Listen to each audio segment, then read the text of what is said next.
자, 조금 전에 이제 첫 번째 시간에 부처님께서는 번뇌로부터 벗어나는 유일한 방법을 대념처경에서 네 가지 대상에 대한, 즉 심수심법이라는 대상에 대한 관찰을 통해서 팔정도가 개발이 되어지는 그 과정을 설명하셨다라고 설명을 드렸습니다.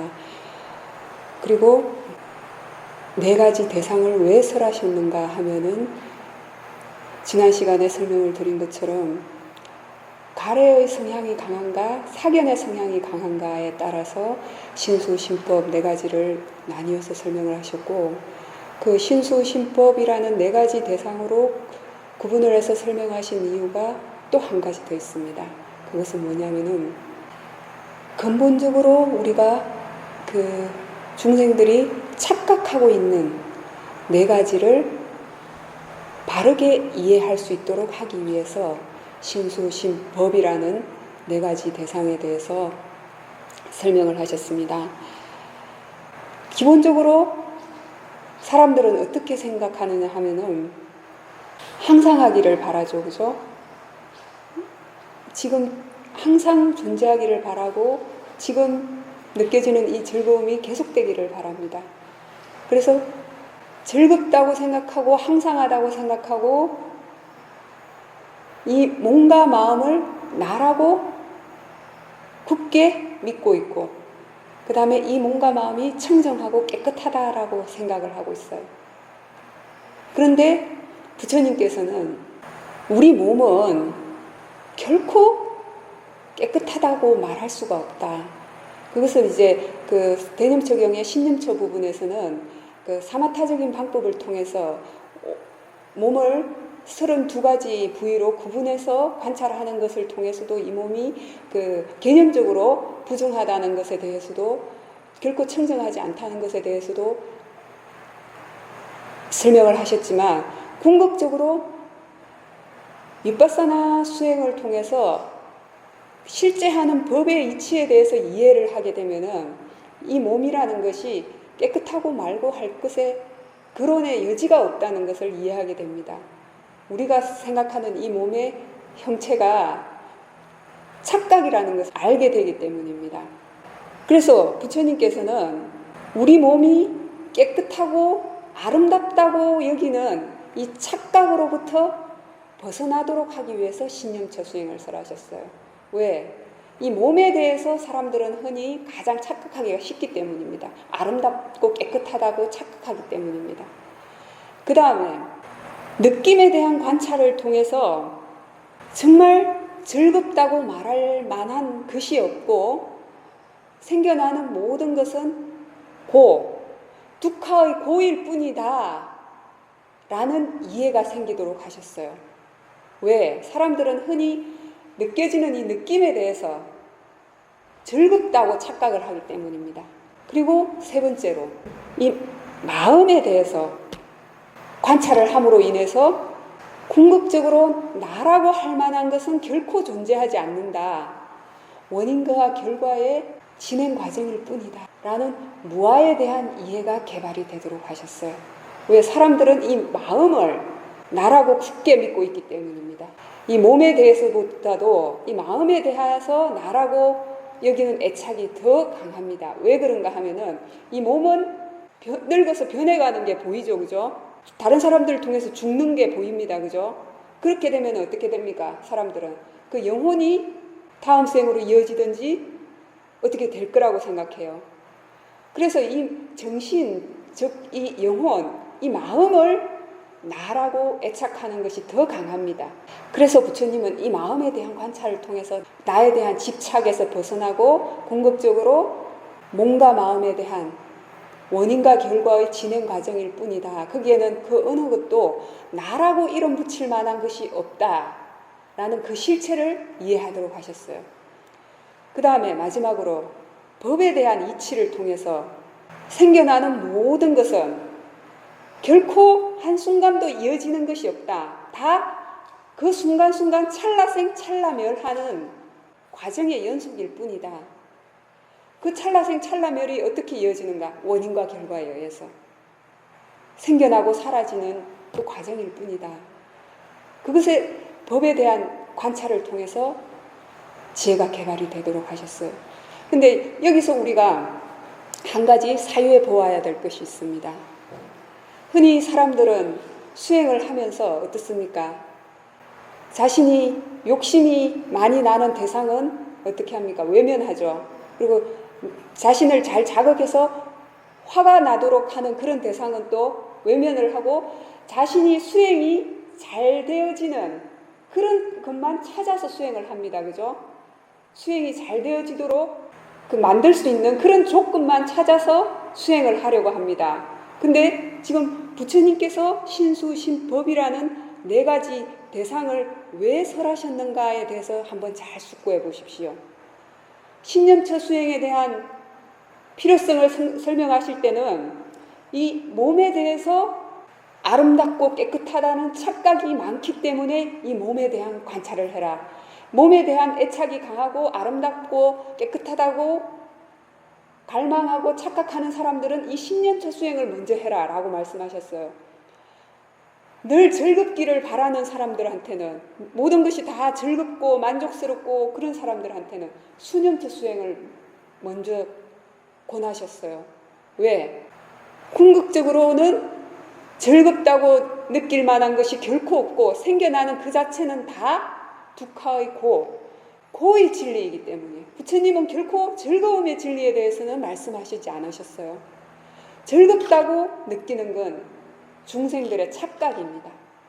그렇기 때문에 이 느낌에 대한 관찰을 통해서 부처님은 즐겁다는 착각에서 벗어나서 생겨나는 그 자체, 존재하는 그 자체가 두카의 고일 뿐이다 라는 것을 이해하도록 하셨어요.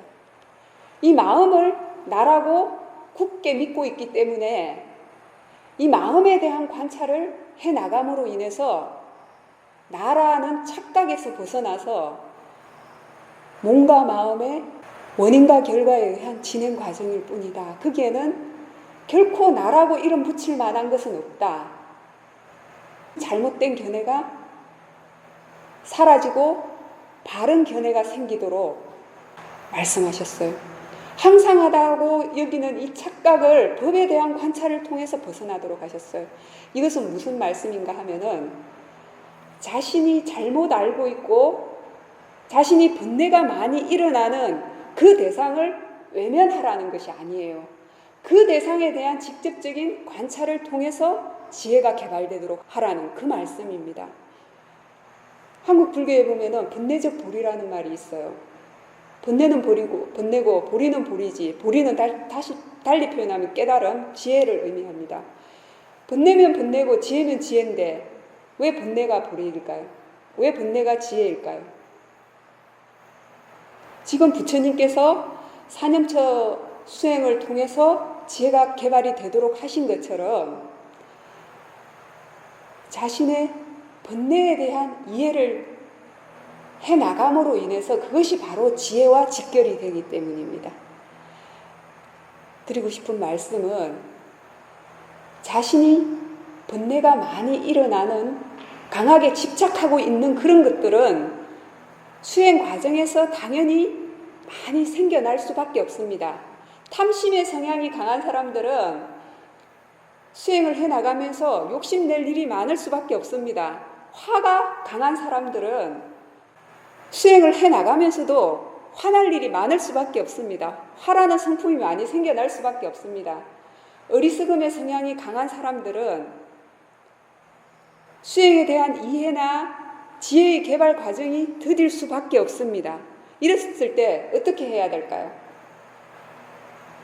탐심의 성향이 강한 사람들은 탐심에 대해서 남들보다 더 많이 관찰을 해야 됩니다. 화가 강한 사람들은, 화의 성향이 많은 사람들은 화에 대해서 남들보다 더 많이 관찰을 해야 합니다. 그렇다면은 궁극적으로는 그 사람은 적어도 다른 사람들보다 탐심이라는 성품에 대해서, 화라는 자연적인 법칙에 대해서 훨씬 더 많은 지혜를 개발합니다. 자신에게 생겨나는 대상들을 외면하고 다른 대상을 관찰하려고 하지 마세요. 자신의 성향에 따라서 생겨나는 대상이 다릅니다. 현재 자신의 몸과 마음에서 생겨나는 그 법이 관찰해야 될 대상입니다. 그리고 자신이 바른 판단이 잘 생기지 않고 무엇이 옳은 수행이고 무엇이 잘못된 수행인지 판단이 서지 않고 수행의 개발, 사띠의 알아차림의 개발이 늦다면 법문을 많이 들으십시오. 경전을 많이 읽으십시오. 그리고 그것을 잘 숙고해보고 자신에게 잘 적용을 해보아야 하는 것입니다. 그랬을 때 지혜가 좀 더 빨리 개발이 될 수가 있는 것입니다. 그래서 세우민 수행에서는 결코 어떤 대상을 관찰해라 라고 말씀을 하시지 않으셨어요. 왜냐하면 궁극적으로 사념처 수행에서 말하는 수행의 진행 과정은 무엇이냐면은 사띠의 개발을 우선시하는 겁니다. 사띠의 개발을 우선시한다는 것은 무슨 뜻인가 하면은 어떤 대상을 관찰해서 어떤 대상의 영역을 개발해 가라 하는 것이 아닙니다. 신념처에 대한 대상을 관찰을 해서 수념처라는 대상으로 확장을 시키고 수념처라는 대상을 에서 다시 신념처로 개발을 시키고 신념처에서 다시 법념처로 이어가게 해라. 이렇게 부처님께서 설명하신 것은 아닙니다. 왜냐하면 그 사람의 근기에 따라서 직관적으로 일어나는 그 대상이 바른 대상이기 때문입니다. 지금 현재 자기 자신에게 바른 알아차림이 있다면 그 사람의 번뇌의 정도, 그 사람의 번뇌의 성향, 그 사람의 사띠의 알아차림의 정도, 그 사람의 지혜의 정도에 따라서 관찰되어질 수 있는 대상이 다르기 때문입니다. 그래서 세우민 수행에서는 단지 자기 자신에 대한 알아차림만 이어지도록 합니다. 왜냐하면 그 알아차림이 이어진다면 대상은 이미 포함되어 있기 때문입니다. 그렇다면 여기서 이해해야 될 것이 알아차림이 있다는 것이 무엇인가 하는 것입니다. 알아차림을 하는 방법은 두 가지가 있습니다. 첫 번째로는 의도적으로 하나하나 대상을 알아차림하는 것입니다. 두 번째의 방법은 뭡니까? 대상을 잊지 않는 것입니다. 그러면 이 두 가지가 어떻게 다른 것인가? 자, 여러분이 지금까지 호흡에 대한 관찰을 해오셨죠? 제가 듣기로는 그 사마타 수행을 먼저, 호흡에 대한 사마타 수행을 먼저 해오셨다고 들었는데 맞습니까? 사마타 수행을 먼저 하신 분도 있고 하지 않으신 분도 있습니까? 알겠습니다. 그러면 두 가지를 다 설명을 드리겠습니다. 예를 들자면은 호흡이라는 대상을 관찰할 때 어떻게 합니까? 마음을, 자신의 그 호흡이 우리가 인식할 수 있는 곳이 어디입니까? 코에서 숨이 들으시고 내쉬는 그 부분을 통해서 호흡을 인식할 수 있죠. 그죠? 호흡에 대한 관찰을 해보세요 라고 말씀을 드리면 어떻습니까? 여러분은 마음이 호흡 쪽으로 가죠. 자, 엉덩이가 바닥에 닿아 있는 느낌을 관찰을 해보세요. 소리 들리는 거 아십니까? 자, 마음이 편안합니까? 편안하지 않습니까? 가슴이 답답하세요? 편안하세요? 몸이 긴장하고 있습니까? 긴장하지 않습니까? 그 다음에 스님이 지금 보인다는 사실을 알고 있습니까? 인식을 안 하고 있습니까? 인식을 하고 있습니까? 자, 제가 지금 몇 가지 말씀을 드렸어요. 가장 처음에 호흡에 대한 관찰부터 엉덩이가 바닥에 닿아 있는 느낌, 그 몸이 편안한지 편안하지 않은지, 마음이 편안한지 편안하지 않은지, 그 다음에 소리가 들리는 거 알고 있는지, 보이는 걸 알고 있는지 여쭈어보았습니다. 제가 이렇게 여쭈어보는 순간순간에 어떻든가요? 마음이 어디를 향하던가요? 예, 아마 제가 호흡이라는 대상이라고 말씀을 드리는 순간 마음은 코의 호흡 쪽으로 갔을 겁니다. 그 전부터 습관이 되어져서 알고 있는 분도 있었겠지만은 제가 이렇게 묻는 순간에 마음은 다시 한 번 더 그 대상을 분명하게 다시 확인을 했을 거예요. 엉덩이가 바닥에 닿아 있는 느낌이라고 말씀드렸을 때는 마음이 엉덩이 쪽으로 갔죠. 소리라고 말씀드릴 때는 소리, 그 다음에 보이는 것이라고 말씀드렸을 때는 다시 한번 보이는 걸 인식하셨을 거예요. 몸이 편안한지 했을 때는 몸이 편안한지를 다시 한번 확인했을 거예요. 마음이 편안한지 마음을 다시 한번 확인했을 거예요. 이때 의도적으로 우리가 코의 호흡이라든지 소리가 들리는 것, 보이는 것, 의도적으로 하나하나의 대상들을 찾아다니는 것, 이 대상을 알아차림하고 저 대상을 알아차림하고 이렇게 알아차림하는 방법은 의도적으로 알아차림하는 겁니다. 그래서 이것은 세우민에서는 두는 알아차림이라고 표현을 합니다. 또 한 가지 알아차림할 수 있는 방법은 무엇이냐면은 사띠의 의미가 아까 대상을 잊지 않는 것이라고 말씀을 드렸죠. 그죠? 자기 자신에게 사띠가 있도록만 하면은 이미 마음은 대상을 잊지 않고 있습니다. 대상을 알고 있다는 뜻입니다. 자, 자기 자신에게 지금 가볍게 주의만 기울여 보십시오. 가볍게 주의만 기울이면 어떻습니까? 뭘 알든지 한 가지는 알고 있을 거예요. 가슴이 편안한지 편안하지 않은지를 알고 있는 분도 있을 거고, 몸 상태를 뻐근한지 뻐근하지 않은지를 먼저 자각하는 분도 있을 거고, 그 외에 그 소리에 대해서도 의식을 하는 분도 있을 거고, 보이는 것에 대해서도 또 의식하고 있는 분도 있어요. 아니면 뭐 어딘가 지금 불편하다면은, 다리가 저린다든지 불편하다면은 그 불편한 감각이 먼저 또 두드러지게 드러나는 분도 있을 거예요. 이것은 무엇이냐면은 자기 자신에게 주의만 기울인다면 그 순간 분명하게 드러나는 대상들이 있다는 뜻이에요. 의도적으로 하나하나의 대상을 알아차림하지 않아도 자기 자신에게 가볍게 주의만 기울이면 이미 알아차림이 있게 됩니다. 세우민에서는 이 두 번째 방법을 더 권합니다. 왜냐하면 노력하는 성향이 강한 사람들은 첫 번째로 말씀드린 하나하나의 대상들을 열심히 알아차림하는 것이 맞는 분들도 있어요. 일어서서 움직일 때는 움직이는 감각을 지속적으로 알아차리고, 앉아있을 때는 뭐 코의 호흡이라든지 아니면 이 대상 저 대상을 하나하나 알아차림하고 하는 것이 그 노력하는 성향이 강한 분들한테는 맞아요. 그런데 이것은 하루 종일 이렇게 관찰하기는 좀 힘듭니다. 특히나 사회생활을 하고 집에서 가족과 함께 생활하면서 수행을 해야 하는 분들은 의도적으로 하나하나 알아차림한다는 것은 힘듭니다. 그런데 두 번째로 방법으로 자기 자신에게 주의만 기울였을 때 알아차림이 있도록만 한다면 대상은 이미 그 안에 포함이 되어 있습니다. 그렇다면은 지금 현재 한번 자기 자신에게 주의를 기울여서 알아차림이 있도록 하는 것은 그다지 어렵지 않습니다. 그죠? 그렇다면 이것을 어떻게 하루 종일 지속되도록 할 것인가? 이것이 관건입니다. 그죠? 조금 전에 제가 여러분께 마음 상태가 편안합니까? 소리가 들리는 거 알고 계세요? 보이는 거 알고 계세요? 여쭸을 때 어땠습니까? 마음이 자연스럽게 소리가 들리는 걸 다시 한번 의식을 하고, 보이는 걸 다시 한번 의식하고, 몸이 편안한지 마음이 편안한지를 다시 한번 의식을 하셨을 거예요. 그죠? 마음의 성향은 뭐냐면 이렇게 뭔가 하나 주제가 주어지면 그 부분에 대해서 다시 한번 분명하게 인지를 하는 특성이 있습니다. 그래서 하루 종일 자기 자신에게 지금 알아차림이 있는가? 마음이 무엇을 하고 있는가? 이렇게 스스로에게 질문만 해도 그 순간에 이미 마음은 자기 자신에게 기울이고 있습니다. 자기 자신에게 주의를 기울이고 있게 되면은 이미 알아차림이 있다는 뜻입니다. 사띠의 알아차림이 이미 있다면 대상은 이미 그 안에 포함이 되어져 있다는 거예요. 대상을 이미 알고 있다는 뜻입니다.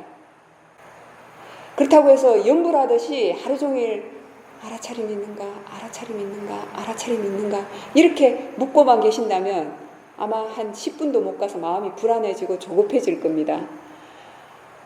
한번 여러분 자신에게 지금 마음 상태가 편안한가, 마음이 무엇을 하고 있는가, 알아차림이 있는가 라고 한번 묻게 되면 그 순간에 알아차림이 있게 됩니다. 그러면 그 알고 있는 상태, 자기 자신에게 주의를 기울이고 있는 상태가 유지되도록 하면 됩니다. 유지된다는 것은 무슨 뜻인가 하면 가볍게 그 상태를 인지만 하고 있으면 됩니다. 그러다가 또 알아차림이 없다면은 마음이 뭘 해야 될지 모를 때 다시 스스로에게 한번 질문을 해보십시오. 지금 알아차림이 있는가? 확실하게 알아차림이 있는가? 이렇게 묻는다면 다시 또 자기 자신에 대한 알아차림이 있게 됩니다. 혹시 이제 호흡에 대한 관찰을 오랫동안 지속을 해 오셨던 분들은 마음이 예를 들어서 알아차림을 한다 하면은 특히 좌선을 하게 되면 자연스럽게 코의 호흡에 대한 알아차림에서부터 시작을 하게 될 겁니다. 그런데 코의 호흡에 대한 알아차림만 한다면 몸과 마음 전체에 대한 이해가 개발이 되어지지 않습니다. 결국은 수행을 통해서 지혜가 개발이 되어지고자 한다면, 위파사나 수행을 하고자 한다면 몸과 마음 전체에 대한 알아차림이 되어져야 합니다. 그렇기 때문에 호흡에 대한 알아차림에서 시작을 했다 하더라도 이 대상 말고 다른 대상은 무엇이 또 있는가? 다른 대상을 더 알 수는 없는가? 이렇게 한번 스스로에게 질문을 해보십시오. 그러면 마음은 처음에 호흡에 대한 관찰에서 시작했다 하더라도 자연스럽게 다른 대상이 들어오게 될 것입니다. 여기서 말하는 대상은 몇 가지가 있습니까? 대상은 몇 가지가 있습니까? 그 한순간에 알아차림할 수 있는 대상은 한 가지입니다. 그죠? 그런데 그것은 그 수행을 처음 시작할 때는 그런데 또 수행을 오랫동안 해가서 사티의 알아차림이 자연적인 성품이 되게 되면은 의도적으로 알아차림하는 것이 아니라 자연적인 성품이 되게 되면은 그 순간 한순간에 아주 많은 대상을 알아차림하고 있다고 느껴지게 됩니다. 몸과 마음에 대해서 훨씬 더 많은 대상을 알 수 있게 됩니다. 근데 지금 여기서 말씀드리고자 하는 것은 인간의 몸과 마음에서 대상이 생겨날 수 있는 문은 6가지입니다. 내용상으로는 많은 것 같은데 구분을 해보면 딱 6군데를 통해서만 대상이 생겨납니다. 첫 번째 문은 어디입니까? 눈이라는 문이 있죠. 눈이라는 문을 통해서 생겨나는 대상이 무엇입니까? 보이는 것이죠. 그죠? 형상입니다. 형상의 종류는 많습니다. 사람, 나무, 부처님, 법당이라는 공간, 선풍기 아주 다양합니다. 그죠? 그런데 위파사나 수행에서는 궁극적으로 실제하는 법이 있고 개념의 법이 있습니다. 개념의 법을 관찰해서는 지혜가 개발이 되어지지 않습니다. 그래서 궁극적으로 실제하는 법을 관찰을 해야 합니다. 보이는 형상에 있어서 내용은 다양하지만 형상이 궁극적으로 인식되어지는 것은 보인다는 특징을 통해서입니다. 눈을 통해서 우리가 관찰을 할 때 2가지 작용이 있습니다. 보는 작용이 있고 보이는 작용이 있습니다. 자, 지금 저를 한번 주시해 보십시오. 초점이 지금 스님한테 맞추어져 있습니다. 그죠? 스님에게 초점이 맞추어져 있지만 그 주변에 그 부처님이라든지 법당 안의 공간, 탁자, 부처님 뒤에 배경 이런 거 보이지 않습니까? 보이죠, 그죠? 초점을 지금 저한테만 맞추어 보세요. 초점을 저한테 맞추고 있지만 주변에 함께 인식되어지는 것들이 있습니다, 그죠? 이때 초점이 맞추어진 부분이 보는 작용이에요. 그 주변에 의도적으로 초점을 맞추지 않았지만 보여지는, 인식되어지는 부분은 보이는 작용이라고. 수행을 하는 사람들과 하지 않는 사람들의 차이가 바로 여기에서 드러납니다. 수행을 하지 않고 사티의 알아차림이 없는 사람들은 보는 작용만 일으키게 됩니다. 보는 작용을 통해서 그 내용만을 보게 됩니다. 사람의 모습만을 보게 됩니다. 모양을 보게 됩니다. 색깔을 보게 됩니다. 그런데 그렇게 내용을 보게 되면 어떻습니까? 좋다 싫다가 자동으로 일어나게 됩니다. 그리고 좋다 싫다가 일어나도 일어난 줄도 모르고 그것이 옳은 건지 잘못된 건지조차도 판단하지 못합니다. 그래서 탐욕의 마음이 좋다라고 충동질하게 될 때는 움켜쥐고자 하게 되고 화의 마음이 거부하는 마음을 일으키게 되면은 외면하고자 하는 마음이 생겨나게 됩니다. 그리고 그런 탐심이나 진심이 마음을 충동하고 있다는 것조차도 인식을 하지 못하게 됩니다. 거기 끌려서 그대로 살아가게 됩니다. 그게 보편적인 사람들의 살아가는 모습입니다. 그런데 형상의 궁극적인 특징인 이 보인다는 작용, 이 보인다는 작용을 인지하고 있게 되면은 마음이 보는 작용을 일으킬 때, 보는 작용을 통해서 형상이 인식이 되어질 때 번뇌가 일어나면 일어나는 줄 알고 안 일어나면 안 일어나는 줄 알고 있게 됩니다. 그래서 의도적으로 보이는 작용만 알고 있도록 만들어야 하는 것이 아니라 자연스럽게 보이는 작용에 대해서 이해를 하고 있게 되면은 마음은 볼 때 보는 줄 알고 보일 때 보이는 줄 알게 됩니다. 그래서 가볍게 의도적으로 눈을 뜬 상태에서 보지 말아 보세요. 지금까지는 보고만 살았어요. 보고만 살았기 때문에 보인다는 사실을 인지 못합니다. 그런데 눈은 뜨고 있대 보지 말아 보세요. 안 보입니까? 눈을 뜨고 있게 되면 보입니다. 보인다는 사실을 가볍게 주의만 기울이면 스스로 인지할 수 있게 됩니다. 그래서 보이는 형상에 대한 알아차림은 이렇게 의도적으로 눈은 뜨고 있대 가볍게 주의만 기울이면 특정한 하나의 대상만 아는 것이 아니라 보인다는 사실 전체를 인지할 수 있게 됩니다.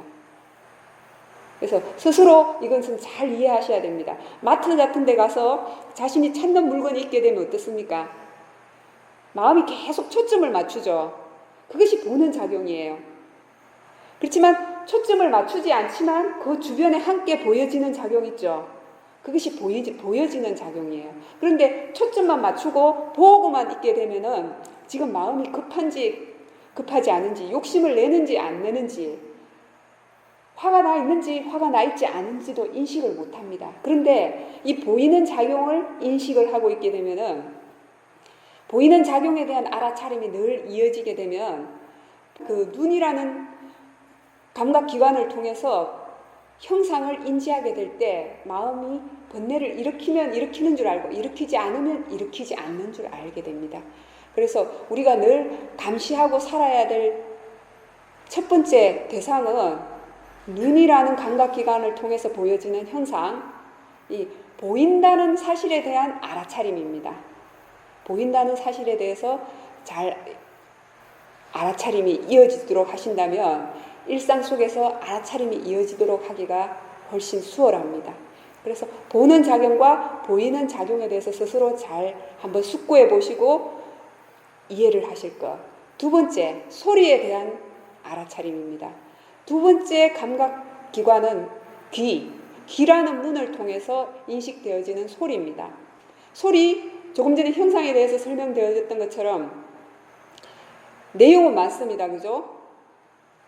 선풍기 소리, 새 소리, 바람 소리, 비행기 소리, 차 소리, 소리의 내용은 많습니다. 다 개념입니다. 그 모든 소리가 궁극적으로 귀라는 문을 통해서 인식되어지는 것은 들린다는 공통적인 특징이 있습니다. 아까 눈에서 보는 작용과 보이는 작용이 있었던 것처럼 귀를 통해서도 마찬가지입니다. 소리를 듣는 작용이 있고 들리는 작용이 있습니다. 듣고 있게 되면은 어떤가 하면은 새 소리, 바람 소리, 선풍기 소리, 차 소리, 시끄러운 소리, 조용한 소리 이런 분별이 일어나게 됩니다. 그런 분별이 일어나게 되면은 마음은 자연스럽게 번뇌가 일어나게 됩니다. 그리고 듣고만 있게 되면 번뇌가 일어나도 일어난 줄을 모르게 됩니다. 그런데 그 모든 소리의 궁극적인 특징은 무엇이냐? 인간에게 인식되어지는 특징은 소리가 인식되어지는 특징은 들린다는 사실을 통했습니다. 소리를 듣지 말아 보세요. 듣지 말아 보세요. 안 들립니까? 의도적으로 듣지 않아도 들립니다. 귀라는 감각기관이 건강하고 소리가 들리고 있다면, 소리라는 대상이 생겨나고 있다면 이미 마음은 소리를 인지하고 있게 됩니다. 그런데 지금까지는 소리를 듣고 살았어요. 듣고 살았기 때문에 그 내용만 보고서 좋다 싫다 하는 분별이 일어나게 되는 겁니다. 냄새 마찬가지입니다. 냄새 내용은 많습니다. 그죠? 근데 냄새를 맡고 있게 되면은, 의도적으로 냄새를 맡게 되면은 좋은 냄새, 나쁜 냄새 분별이 되어집니다. 근데 냄새라는 대상이 인식되어지는 것, 그것은 한 가지입니다. 냄새라는 대상이라는 측면에서는 한 가지입니다. 맛 마찬가지입니다. 내용은 많지만 맛이라는 대상이라는 측면에서는 한 가지입니다. 온몸을 통해서 생겨나는 감각, 우리 몸에는 차고 더운 감각이 있습니다. 이것은 지수화풍 4대 중에서 지대의 성질입니다. 차고 더운 감각이 있고, 그 다음에 차고 더운 성질은 화대의 성질입니다. 그리고 딱딱하고 부드러운 성질 있죠. 딱딱하고 부드러운 성질은 지대의 성질이죠.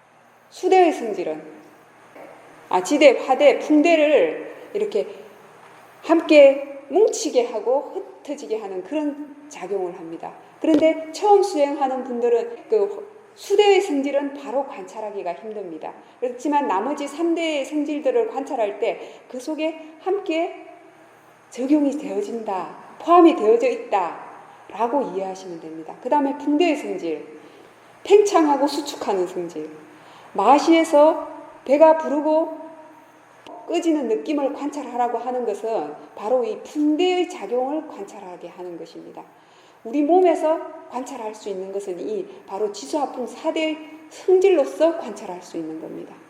이러한 차고 더운 성질이든 딱딱하고 부드러운 성질이든 팽창하고 수축하는 성질이든 이러한 성질들을 관찰하게 될 때 우리는 몸에 대한 관찰을 한다 라고 말씀을 드릴 수가 있습니다. 이러한 것을 억지로 감각적으로 느껴서 관찰해야 되는 것이 아닙니다. 그냥 가볍게 자기 자신에게 주의만 기울인다면 이미 몸에 대한 알아차림은 포함이 되어지게 되어 있습니다. 여기까지가 육체, 즉 물질에 대한 관찰입니다. 그 다음에 나머지 한 가지 정신적인 부분이 있죠. 마음에 대한 관찰. 자, 지금 우리가 눈이라는 감각기관을 통해서 관찰되어지고, 귀라는 감각기관을 통해서 관찰되어지고, 코라는 감각기관을 통해서 관찰되어지고, 혀라는 감각기관, 온몸을 통해서 관찰되어지는 그런 감각들은 어떻습니까? 구체적인 장소가 있었죠. 그죠? 장소가 있었죠. 그런데 마음은 어떻습니까? 호흡을 관찰하세요 하면은 여러분은 어디에다가 주셔야 될지 알 수 있습니다. 그죠? 다리의 느낌을 관찰해 보세요. 엉덩이가 닿아 있는 느낌. 어디에 주시를 해야 될지 포인트가 있습니다. 그죠? 마음이 생각하는 포인트가 있어요. 그런데 그러면 마음은 어떻습니까? 마음은 어디에 있습니까? 마음은 어디에서 관찰을 해야 할까요? 마음은 몸처럼 특정한 고정관념을 두고서 관찰할 수 있는 것은 아닙니다. 마음은 장소가 없습니다. 그런데 어때요? 마음이 없습니까? 마음이 있다는 걸 알 수 있죠. 그죠?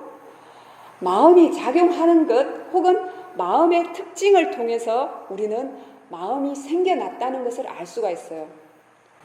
마음이 생겨났다는 것을 어떻게 알 수가 있을까요? 마음이 어떤 일을 합니까? 마음이 하는 일을 통해서 우리는 알 수가 있어요. 마음이 어떤 일을 합니까? 무엇을 관찰할 때 우리가 마음을 알 수 있을까요? 생각? 예, 맞습니다. 생각은 마음이 하는 그 중요한 일 중에 한 가지입니다. 생각하는 것을 통해서 마음을 알 수가 있습니다. 또 무엇을 알 수가 있을까요? 알아차림 누가 합니까? 알아차림도 마음이 합니다. 자, 지금 엉덩이가 닿아 있는 쪽으로 마음을 주의를 한번 기울여 보세요. 코의 호흡 쪽으로. 이때 주의를 기울이는 건 누가 할까요? 그것도 마음입니다. 그리고 또 무엇을 통해서 마음을 알 수 있을까요? 감정을 통해서 마음을 알 수가 있고, 감정과 함께 수반되는 느낌을 통해서도 마음을 알 수가 있습니다. 예, 마음은 고정관념을 가지고서 어디에 있다라고 관찰은 할 수가 없지만 자기 자신에게 주의만 기울이고 있고 자신에 대한 사띠의 알아차림만 있다면 그 순간에 직관적으로 일어나는 것을 통해서 마음이 일어나는 것을 관찰을 할 수가 있게 됩니다. 결국 우리가 내용을 보면은 대상이 아주 많은 것 같습니다. 그렇지만 그 성질로서 구분하면 지금 말씀드린 것처럼 6가지 대상뿐입니다. 형상이라는 대상, 소리라는 대상, 냄새, 맛, 온몸을 통한 감각, 그리고 마음이라는 대상 6가지 뿐입니다. 어떤 분들은 그렇게 말씀하시는 분들이 있어요. 단마숲에서 와서 수행을 할 때는 수행이 잘 되는데 집에 가면 수행이 잘 안 된다고 합니다. 왜 그렇습니까? 라고 여쭤보면 집에 가면 대상이 너무 많아서 그렇답니다. 단마숲에서는 안이비설신의 6가지 대상만 일어나고 집에 가면은 108가지가 됩니까? 아니죠, 그죠?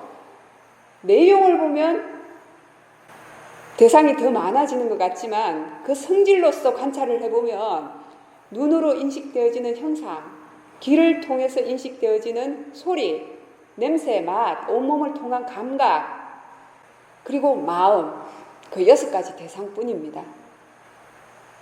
개념적으로 내용을 판단하게 되면 많아지지만 궁극적인 법의 이치로서 대상의 성질을 구분하면 6가지 뿐입니다. 자, 여기서 그렇다면은 코의 호흡이라는 대상과 마음이라는 대상, 그 2가지 대상에 대해서 어느 쪽을 알아차림하는 것이 더 중요할까요? 자, 더운 성질을 알아차림하는 것과 서늘한 성질을 알아차림하는 것, 어떤 것이 더 중요할까요? 어떤 것이 더 좋은 대상일까요? 자, 배가 부름 끄짐을 알아차림하는 것과 코의 호흡을 알아차림하는 것과 어떤 대상이 더 좋은 대상일까요? 여기에서는 대상의 의미를 한번 정확하게 숙고해 보는 것이 좋습니다. 자기 자신에 대한 알아차림을 한다는 것은 대상을 잊지 않는 것이라고 말씀을 드렸습니다. 그죠? 그렇다면은 사띠의 알아차림이 대상을 잊지 않는 것인데 이 대상의 정의, 대상의 의미를 잘 숙고해 보시는 것이 좋습니다. 대상의 의미는 무슨 뜻이냐면은 알아차려지는 것입니다. 알아차림은 사띠의 역할이고 그 사띠는 대상을 알아차림하는 거예요. 그렇기 때문에 사띠의 대상이 되는 대상들은 알아차려진다는 공통된 특징이 있는 겁니다. 그래서 대상을 한마디로 정의한다면 알아차려지는 것입니다. 코의 호흡을 한번 알아차림했을 때는 코의 호흡이 한번 알아차려진 것이고 배가 부름끄짐을 한번 알아차림했을 때는 배가 부름끄짐이 한번 알아차림해진 겁니다. 서늘한 느낌을 한번 알아차림했을 때는 서늘한 느낌이 한번 알아차려진 것입니다. 더운 느낌을 한번 알아차림했을 때는 더운 느낌이 한번 알아차림되어진 것입니다. 자, 그렇다면은 더운 느낌을 한번 알아차림한 거하고 서늘한 느낌을 한번 알아차림한 거하고 같을까요? 다를까요? 같습니까? 다릅니까? 대상의 의미는 알아차려지는 것이라고 말씀을 드렸습니다. 그죠? 어떤 대상을 알아차림하는가 하는 것은 사실은 중요하지 않습니다. 알아차림이 이어지는 것이 중요합니다. 사념처 수행에서 부처님께서는 어떤 대상이 더 좋은 대상이다 라고 말씀하시지 않으셨어요.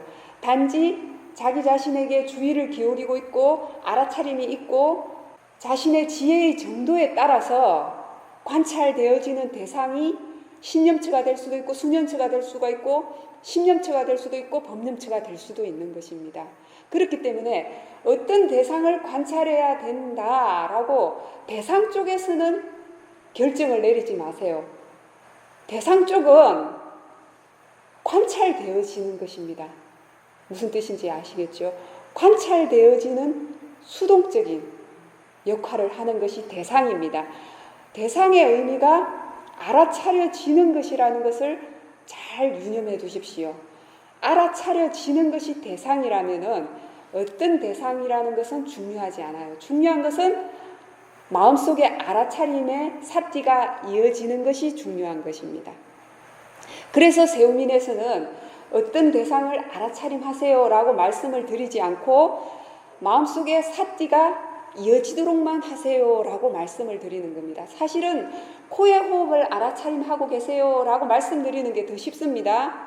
그렇지만은 왜 궁극적으로 삿띠만을 이어지도록 하라고 말씀을 드리는가 하면은 삿띠가 개발이 되어진다면 대상의 영역은 자연스럽게 개발이 되어 가볍게 자기 자신에게 알아차림이 있는가, 지금 마음이 무엇을 하고 있는가 라고 확인만 하는 것으로서 알아차림이 이어지도록 하라고 말씀을 드리는 겁니다.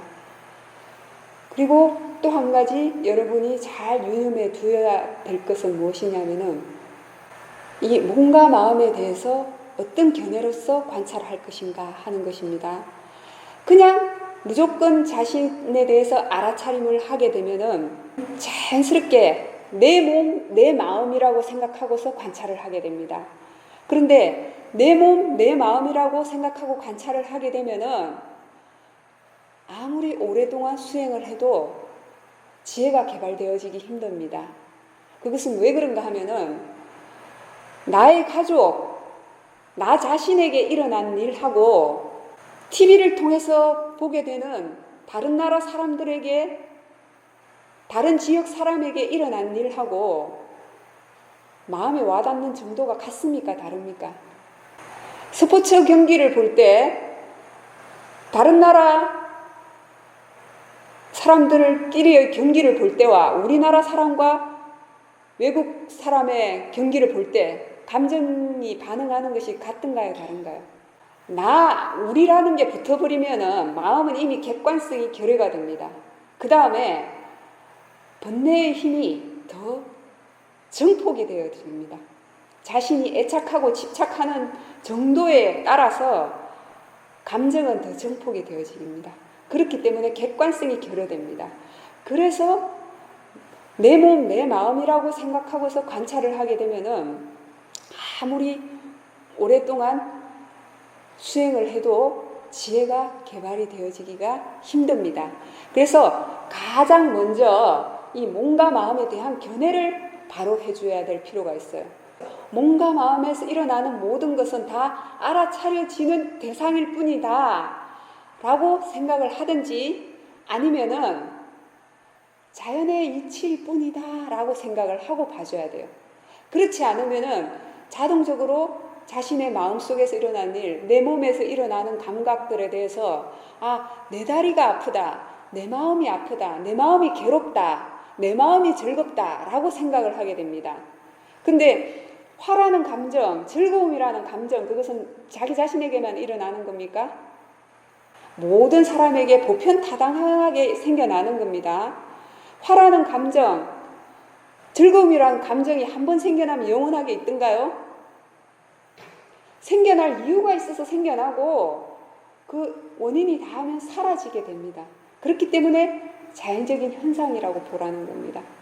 그래서 자신의 몸에서 생겨나는 통증이든 편안한 느낌이건 마음에서 생겨나는 것이건 이 몸과 마음에서 생겨나는 모든 것은 다 자연의 이치이다 라고 생각을 해줘야 됩니다. 생겨날 이유가 있어서 생겨나는 것이다.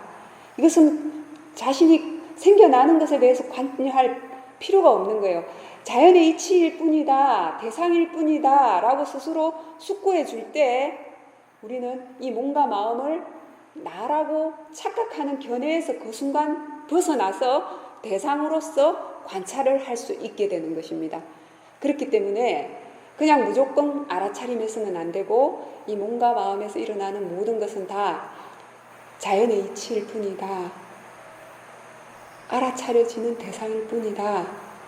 라고 생각을 하고 관찰을 해줘야 합니다. 그 다음에 좌선을 할 때 장시간 앉아있게 되면은 통증이라는 감각이 많이 생겨나게 됩니다. 그죠?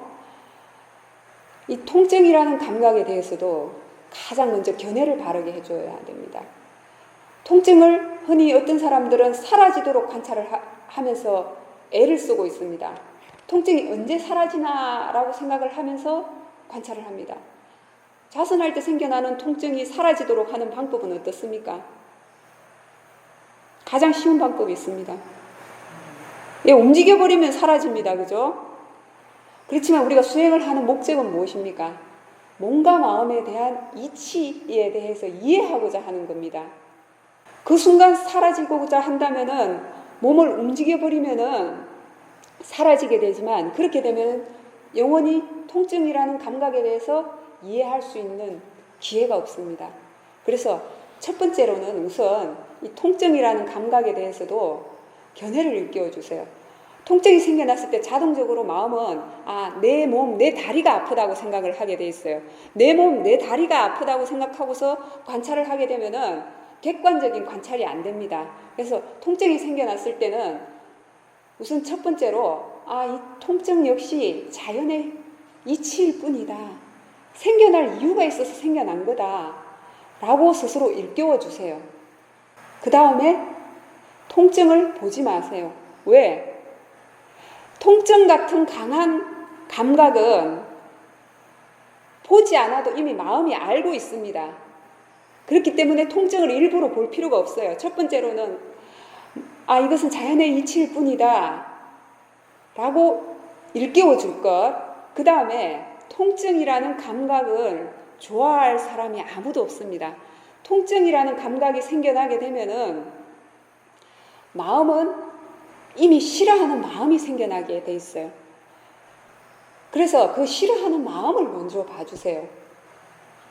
그 싫어하는 마음을, 괴롭다고 느끼는 그 마음을 먼저 봐주게 되면은 이 통증은 그냥 감각 그 자체로서 남게 됩니다.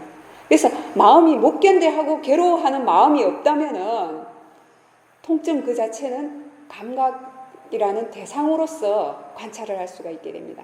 이 통증이라는 감각은 결국 무엇인가 하면은 지대의 성질 중에서 딱딱한 성질, 그것이 바로 통증입니다, 사실은. 그래서 이 통증에 대한 관찰을 잘 할 수 있게 되면은 몸이 아프거나 임종시에 죽어갈 때 우리는 반드시 마음을 편안하고 고요하게 유지한 채로 죽어갈 수가 있게 됩니다. 통증에 대해서는 스스로 한번 잘 숙고해 보시고 자선을 하시면서 한번 그냥 무조건 움직여 주지 마시고 스스로에게 적용을 해 주십시오. 그런데 그렇게 해도 마음이 계속 힘들고 괴롭고 통증이 더 심해질 때는, 그럴 때는 그냥 스스로에 대한 알아차림이 있도록 하면서 그냥 가볍게 움직여 주세요. 그런데 무조건 움직여 주지 마시고 일단은 지금 말씀드린 것처럼 이것은 자연의 이치일 뿐이다. 내 몸, 내 다리가 아픈 것이 아니다. 알아차려지는 대상일 뿐이다 라고 숙고해 줄 것. 그 다음에 못 견뎌하는 마음을 볼 것.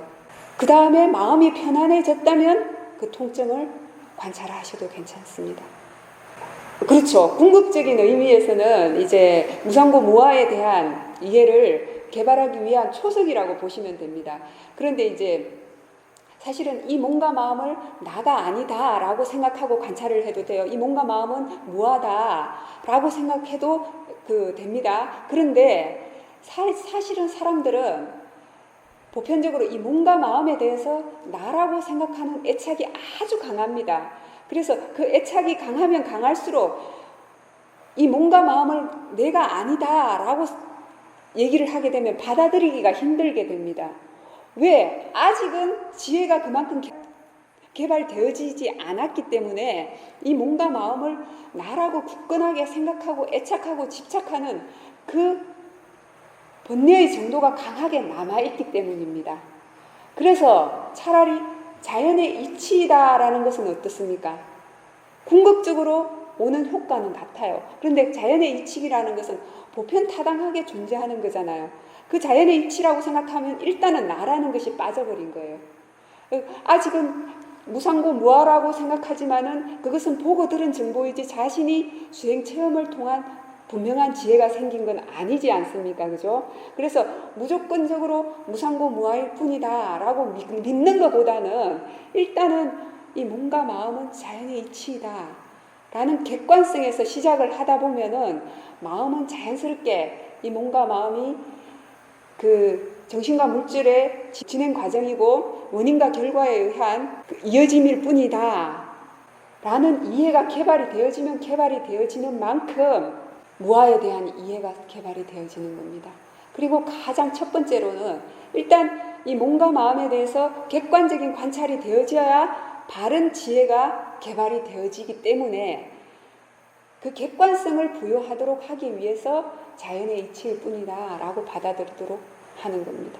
이 법념처 수행에 대해서는 앞으로 수행을 해 나가시면서 조금씩 이해가 되어지실 겁니다. 단지 상식적인 차원에서 받아들여야 될 부분은 법념처 수행이라는 것은 이제 이미 기본적으로 몸과 마음에 대한 이해가 충분해지고 원인과 결과에 대한 이해가 개발이 되어져서 법에 대한 이치에 대해서 이해해가는 과정이다 라는 차원에서만 받아들이시면 됩니다. 그리고 한 가지 더 이제 또 미리 이해해 주시면 좋을 게, 흔히 사람들은 수행을 해 나가면서 장애되는 요소라고 생각하는 그 졸음이라든지 번뇌, 이러한 것들이 수행에 대한 장애라고 생각하시잖아요. 그죠?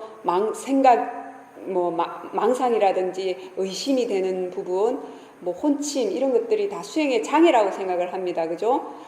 그런데 법념처 수행에서는 어떤가 하면은 이러한 것 역시 법의 이치가 됩니다. 그렇다면 어떨까요? 우리가 수행을 해 나가면서 일어나는 모든 대상들이 다 관찰되어져야 되는 대상이라는 것입니다. 단지 그것에 대해서 잘못된 견해를 바로 잡아가는 과정이라고 생각하시면 됩니다. 조금 전에 통증에 대한 관찰에서 설명드렸던 것과 같은 방법으로 사실은 적용을 하시면 됩니다.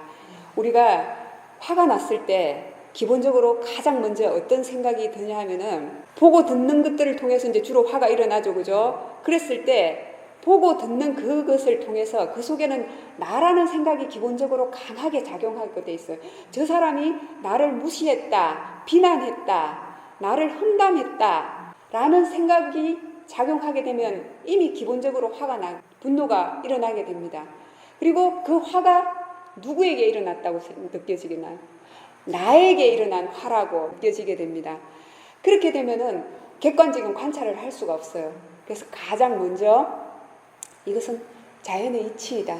그 자연의 이치라는 의미에는 궁극적으로 두 가지가 있습니다. 첫 번째로는 뭐냐면은 이 나의 화라는 생각에서 내 몸에서 생겨난, 내 마음에서 생겨난 화라는 그 견해를 잠깐 내려놓고 객관적으로 화를 화로서 수행의 대상으로 관찰할 수 있도록 해주는 겁니다. 그리고 수행을 그 화를 관찰 대상으로서, 알아차림의 대상으로서 받아들일 수 있도록 해주는 겁니다. 무슨 뜻인지 이해가 되셨어요? 그래서 이제 가장 먼저 지금 말씀드린 것처럼 이 화라는 것은 생겨날 이유가 있어서 생겨난 거예요. 그죠? 생겨나게 했나요, 일부러? 아니죠. 그죠? 어떤 이유가 있어서 생겨난 거예요. 그것이 영원히 지속되던가요? 그것도 아니에요. 화라는 감정은 자연의 법칙으로서 생겨날 이유가 있어서 생겨났다. 이것에 대해서 자신이 어떻게 할 방법은 없어요. 생겨난 것은 받아들이는 것 외에는 방법이 없습니다. 그 받아들이는데 그냥 수행을 하지 않고 받아들이게 되면 내용만 보죠. 그 화와 함께 수반되는 자신의 감정들, 몸에서 생겨나는 느낌들, 그것이 내 몸, 내 마음에서 생겨났다 라고 생각하고 받아들이게 됩니다. 그래서 가장 먼저 내 몸, 내 마음이라는 잘못된 견해를 제거하도록 하기 위해서 이것은 자연의 법칙이다, 자연의 이치일 뿐이다 라고 일깨워 주는 겁니다. 그렇게 되면 스스로에게 이것은 자연의 이치일 뿐이다 라고 한번 숙고해 주면 이미 화라는 감정으로부터 약간 객관적으로 관찰을 할 수가 있게 됩니다. 그 전까지는 내용 속에만 빠져들게 되는데 객관적으로 관찰할 수가 있게 됩니다. 그래서 그것 역시 하나의 알아차림의 대상으로서 관찰을 하면 됩니다.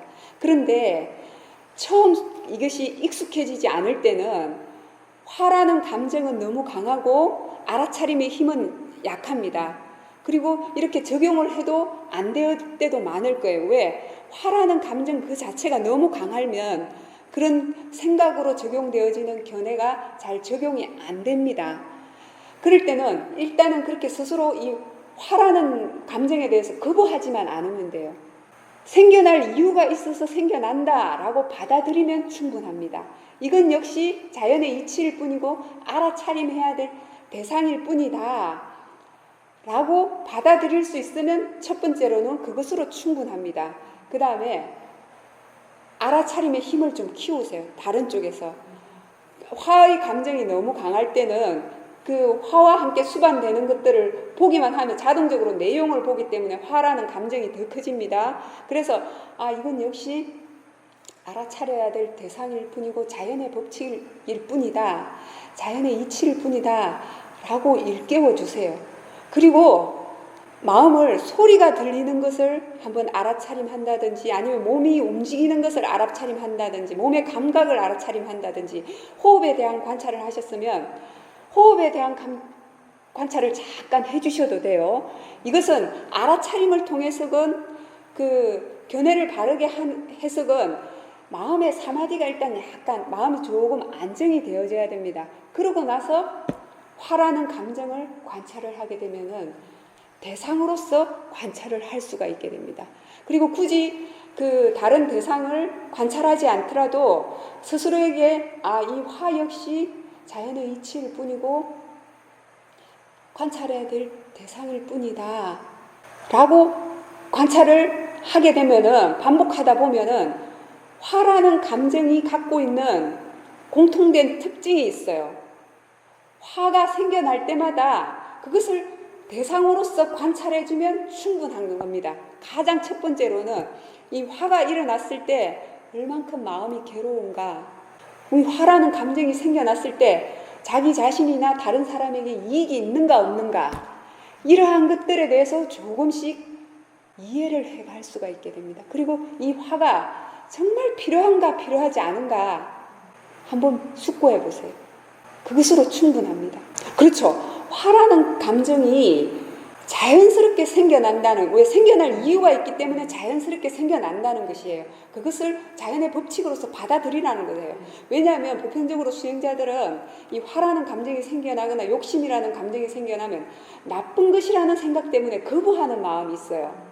화라는 감정에 대해서 집착하고 내가 옳다고 집착하는 것도 옳지 않지만 화라는 감정에 대해서 거부하는 것도 옳지 않은 거예요.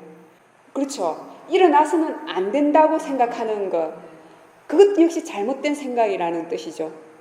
그죠? 그 사람으로 인해서 화가 생겨난다고 생각하는 거예요.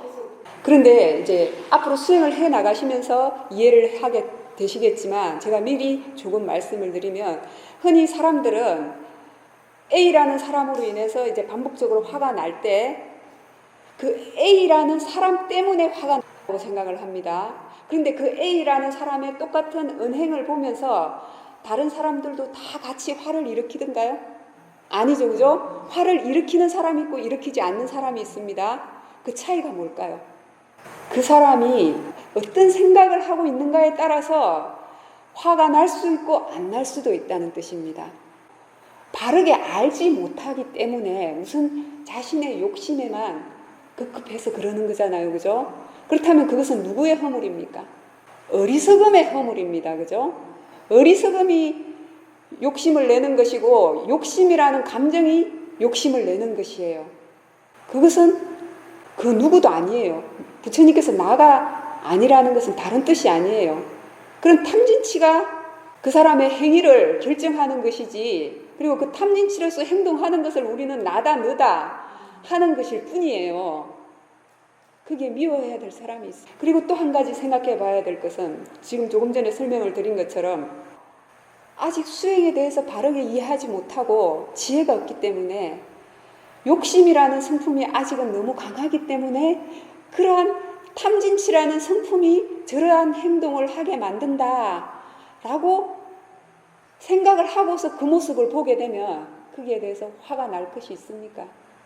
자연적인 현상이라는 것은 다른 게 자연적인 현상이라는 게 아니에요. 그것이 바로 자연의 이치입니다. 내 몸에서 생겨났건 다른 사람의 마음에서 생겨났건 그러한 탐진치라는 원인으로 인해서 탐진치의 행동을 하게 되는 것이라는 거예요. 그것이 자연의 이치라는 겁니다.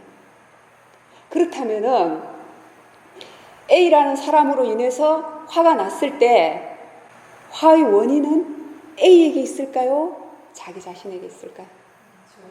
예, 그것을 아직은 분명하게 숙고하지 못했다 하더라도 늘 그것을 염두에 두십시오. 화의 원인을 상대편에게서 찾지 마십시오. 화의 원인은 반드시 자기 자신에게 있습니다. 그래서 수행을 한다는 것은 이 화가 무조건 안 일어나도록 하는 게 아니에요. 화에 대해서 이해하면 이해하는 만큼 근본적으로 화로부터 벗어나게 될 겁니다. 그 화가 일어나는 원인은 자신의 생각, 자신의 견해와 관계가 있습니다. 그것을 이해하고자 하는 것이 수행의 목적이고 과정인 것입니다. 그렇기 때문에 무조건 화를 외면해서 되는 것도 아니고 화를 타당하게 생각해서도 안 되는 거예요. 객관적으로 보라는 것은 자연의 이치일 뿐이다 라고 알아차림 하도록만 하는 것은 바로 그러한 것에 대해서 이해하도록 하기 위해서입니다. 그리고 화라는 감정이 일어날 때 좋은 생각을 하든가요? 안 좋은 생각을 하든가요? 예. 화라는 감정이 생겨날 때 자신의 몸에서 함께 수반되는 그러한 느낌들을 보세요. 화라는 감정이 마음속에서 생겨났을 때 자신의 말투, 자신의 행동에서 느껴지는 에너지를 보세요. 그러한 것을 끊임없이 객관적으로 관찰을 하다 보면 어느 순간 마음에서 정말 이 화라는 것은 나쁜 것이구나. 이익되는 것이었구나. 이러한 생각을 잘못하고 있기 때문에 화라는 감정이 계속 생겨나고 있구나. 라는 것에 대해서 조금씩 이해가 되어지게 될 것입니다. 그 이해가 되어지는 만큼, 화에 대해서 이해가 되어지는 만큼 화라는 감정으로부터도 벗어나게 될 것입니다. 그래서 가장 첫 번째로는 화를 움켜쥐지도 말고 거부하지도 마세요. 자연의 이치일 뿐이다. 너는 생겨나려면 생겨나라. 나는 자연의 이치로서 알아차림의 대상으로서 관찰을 하겠다. 그 견해만 일깨워주세요. 그리고 화가 일어날 때 하는 생각의 내용을 믿지 마세요. 그럴 때 생각의 내용을 보지 마세요. 그 화와 함께 수반되는 그 느낌들, 몸의 느낌, 마음의 느낌, 그것을 대상으로서 알아차림의 대상으로서 인지하세요. 그 다음에 화가 사라져야 된다고 생각하지 마세요. 생겨날 원인이 있으면 생겨날 것이고 한번 이 화가 생겨날 때마다 나는 화라는 감정에 대해서 배울 수 있는 기회이다. 이해할 수 있는 기회이다. 라고 스스로에게 일깨워주세요. 화라는 감정을 한번 알아차림하는 거하고 호흡이라는 대상을 한번 알아차림하는 거하고 같을까요? 다를까요? 예, 대상이라고 분명하게 이해하고 있다면 똑같습니다. 그런데 여기서 한 가지 주의해야 될 것은 아직은 수행의 힘이 약하기 때문에 때로는 화의 감정이 알아차림과 지혜의 힘보다 더 강할 때가 있어요. 그럴 때는 어떠한가 하면은 이렇게 스스로에게 적용을 해도 마음이 점점 더 괴로워지고 화의 힘이 더 강할 때가 있어요. 그럴 때는 가장 먼저 자신의 마음가짐이 잘못됐을 수가 있어요. 첫째는 이 자신이 관찰함으로 인해서 화가 줄어들어야 된다, 사라져야 된다라고 잘못 생각할 수가 있어요. 그래서 화를 보는 것은 화가 사라지도록 해서 보는 게 아닙니다. 화에 대해서 일어나면 일어나는 줄 알고 안 일어나면 안 일어나는 줄 아는 것이 첫 번째이고, 두 번째는 화에 대해서 바른 견해로서 이해하는 것이 목적입니다. 그렇기 때문에 화가 생겨나고 안 생겨나는 것에 대해서는 관여하지 마세요. 화에 대한 바른 견해가 있는가 없는가, 알아차림이 있는가 없는가, 그것만 보세요. 그런데 만약에 그렇게 해도 관찰이 안 되어지고 화가 점점 더 강할 때는, 그때는 지금은 번뇌의 힘이 더 강하다라고 이해하셔야 됩니다. 그래서 그럴 때는 그냥 스스로 알아차림이 들어온 순간 잠시 다른 쪽에 가서 마음이 안정되도록 알아차림의 힘을 키워주셔야 돼요. 그래서 호흡을 관찰을 해오셨다면 그럴 때는 호흡에 대한 관찰을 하시는 게 좋아요. 의도적으로 대상을 바꿔서 그렇죠. 의도적으로 대상을 관찰해서. 왜냐하면 사띠와 지혜의 힘이 약한 상태에서 그 화라는 감정과 화의 그 함께 수반되는 생각들을 관찰하게 되면 화가 점점 더 강해지기 때문에 다른 쪽에서 사띠와 그 사마디의 안정된 힘을 좀 키워서 마음이 좀 안정되고 나서 그때 다시 화라는 감정을 대상으로 관찰을 하게 됩니다. 왜냐하면 화라는 감정이 남아있는 한은 반복적으로 일어나게 되기 때문입니다. 그렇기 때문에 이 두 가지를 다 적용을 해보세요. 지금 처음에 말씀드린 방법을 적용해서 마음이 좀 안정되고 관찰이 되어지면 화라는 대상을 관찰을 하면 되고, 함께 수반되는 화의 내용을 보라는 뜻이 아니에요. 생각의 내용은 보지 마세요. 화라는 감정이 생겨날 때 뭔가 마음에서 생겨나는 그 느낌들, 함께 수반되어지는 것들, 그런 것들을 인식하면 됩니다. 알아차림하면 됩니다. 대상으로서. 그 다음에 그렇게 해도 안 될 때, 화의 감정이 거칠어질 때는 다른 쪽에서 알아차림의 다른 대상, 소리라는 대상, 혹은 몸의 감각, 호흡, 이런 것들을 통해서 알아차림의 힘을 키워서 마음이 좀 안정된 다음에 다시 그 화라는 감정을 대상으로 관찰을 하시면 됩니다. 다른 대상들도 사실은 마찬가지예요. 탐심이라는 대상도 마찬가지고, 그 통증이라는 대상도 사실은 마찬가지입니다. 그래서 수행에서는 이렇게 마음가짐이 가장 중요합니다. 한번 알아차림을 하려고 노력하는 것보다도 사실은 수행에 대한 바른 견해와 바른 마음가짐이 있도록 노력하는 것이 더 중요합니다. 왜냐하면 수행에 대한 바른 견해와 바른 그 생각이 있게 되면은, 바른 마음가짐이 있게 되면은 알아차리면 반드시 자연스럽게 있기 때문에, 그래서 수행을 무조건 해야 하는 것이 결코 아닙니다. 수행은 바르게 하는 것이 중요합니다.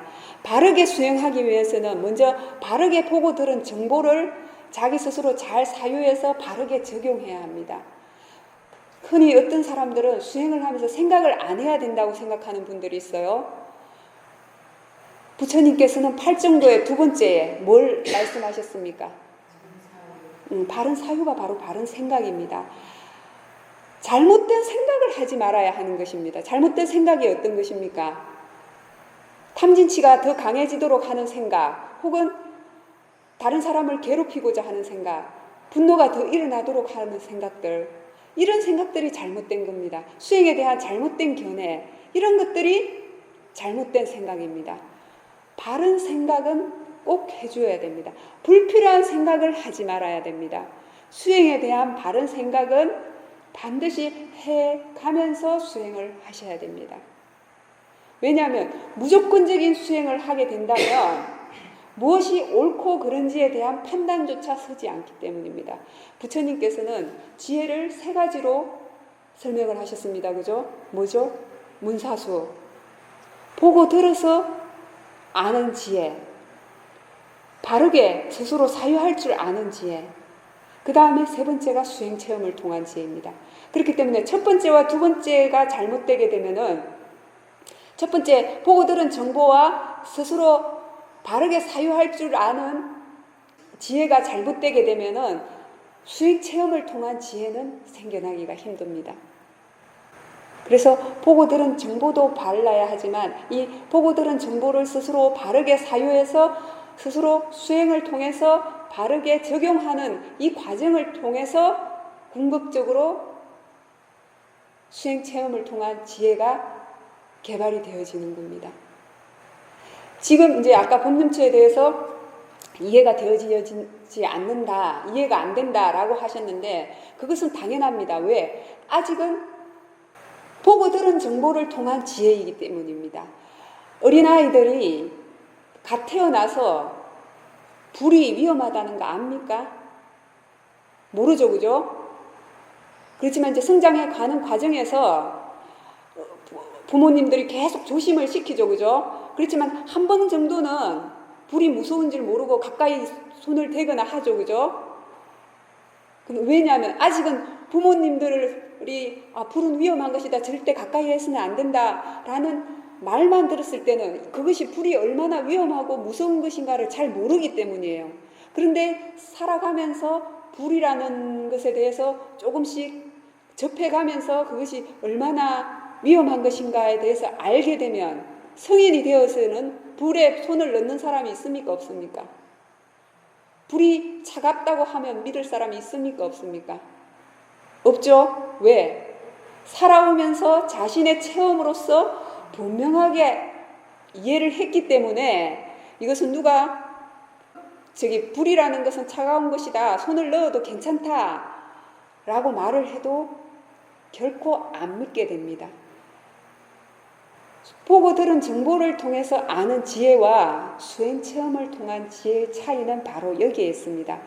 아까 제가 번뇌에 대해서 적용을 해가는 과정에서 이렇게 적용을 해서 번뇌가 조금씩 가라앉혀지고 번뇌의 힘이 조금씩 작아지고 번뇌에 대해서 이해가 되어질 때가 있을 것이고 또 때로는 그렇게 해도 안 되고 번뇌의 힘이 더 강해질 때가 있을 것이다 라고 말씀을 드렸잖아요. 그죠?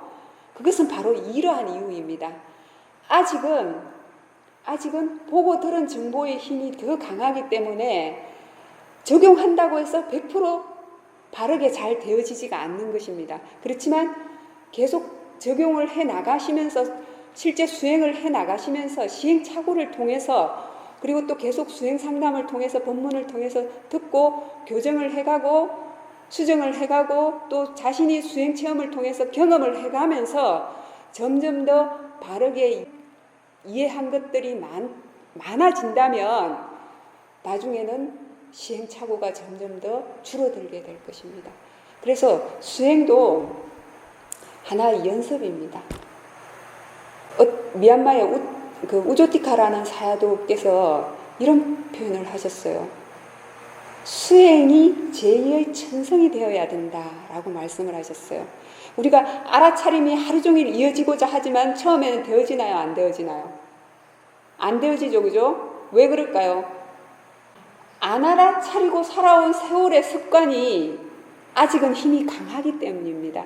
알아차림을 해왔던 세월의 습관이 힘이 더 약하기 때문이에요. 그렇다면은 이 알아차림이라는 습관이 자연적인 성품이 된다면 어떨까요? 그때는 의도적으로 노력하지 않아도 수행이 저절로 되어지는 겁니다. 그렇게 되어지기 전까지는 의도적인 노력을 하셔야 됩니다. 보고 들은 정보와 스스로 사유할 줄 아는 지혜를 통해서 자신에게 계속해서 적용을 하고 점검을 하시고 수행을 계속 하고자 하는 마음이 있도록 노력을 하셔야 됩니다. 예, 다른 질문 있으십니까?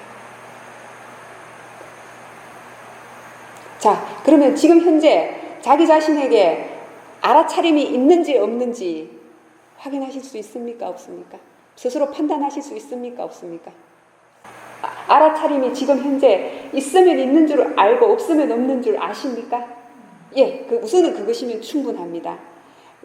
지금부터 주무실 때까지 각자 필요하다고 판단되는 일들을 하면서 하루를 마무리하십시오. 그렇지만 자기 자신에 대해서 주의는 기울이면서 행동을 해야 할 일들을 하시면 됩니다. 스스로 한 번씩 일깨워만 주시면 됩니다. 아, 지금 확실하게 알아차림이 있는가? 행동은 자연스럽게 하시면 됩니다. 세우미는 수행에서도 그렇고 여기에서는 담마숲에서는 결코 몇 시부터 몇 시까지 자선해라, 몇 시부터 몇 시까지 행선해라 이런 규정을 두지 않습니다. 왜냐하면 수행은 앉아있든지 서있든지 움직이든지 누워있든지 하루 종일 이어져야 하는 것이기 때문입니다. 그래서 자신이 할 수 있는 상황에 따라서 자선을 하셔도 좋고 행선을 하셔도 좋습니다. 일상생활을 하셔도 좋은데 늘 자기 자신에 대한 알아차림은 있도록 하십시오. 그것만 기억하시면 됩니다.